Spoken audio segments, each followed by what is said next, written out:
And a very good evening to you, and a warm welcome to Dr. Rukshan Bellana, who is from the Government Medical Officers Forum, and he is the president of the GMOF.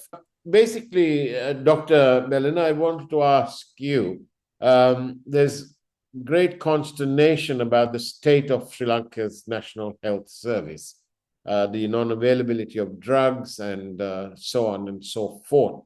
And we also read in the press that there's some form of no confidence motion being brought against the minister, adding to all these problems, apparently. Is it true?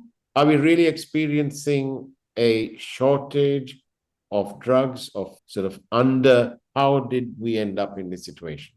Actually, to tell you, I had a meeting with the health minister, Mr. Kehelia, about 6 months ago, and I predicted that this come up as a result of too much of corruptions taking place. That's number one reason, as the National Medicinal Drugs Regulatory Authority, Yes. NMRA. And the second reason I told him is we have in the post independent era the worst director general of health services in the country, right? So we have no almost no administration, good governance in the health ministry. There are administrative lapses as well as the corruption. I have a feeling if you do a costing for the this inefficiency, general inefficiency in administration, it is very much more than the corruptions.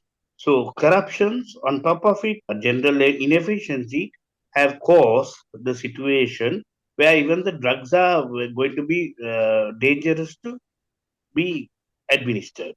The doctors are in fear of giving the medicines to the patients because of the uncertainty of its quality. Dr. Bellana, obviously you're talking about the Director General of the Health Services, but in so doing, and because he's not on this program with you to defend himself, we need to be mindful that what you're saying is your responsibility, and we will afford, obviously, the Director General an opportunity to respond if it is so required. Now, moving on, what is the whole purpose in this exercise?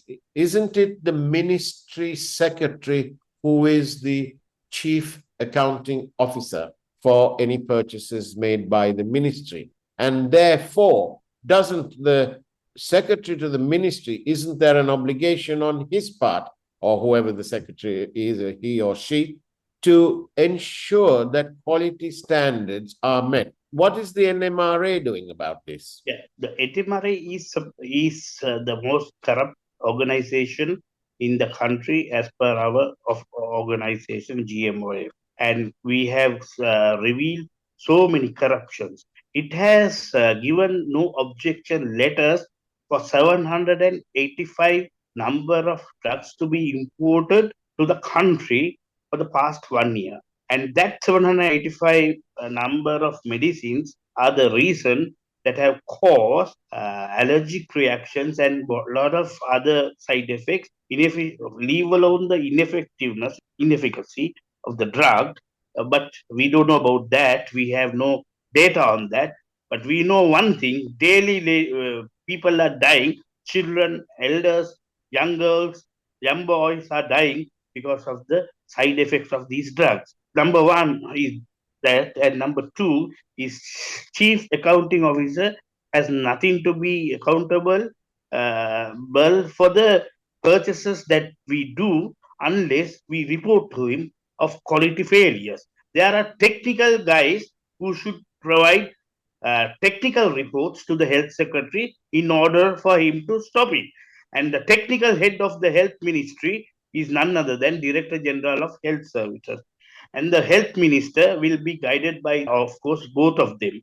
On that note, it's now time to say thank you to Dr. Rukshan Bellana. Thank you very much, Doctor, and take care, and God bless you all.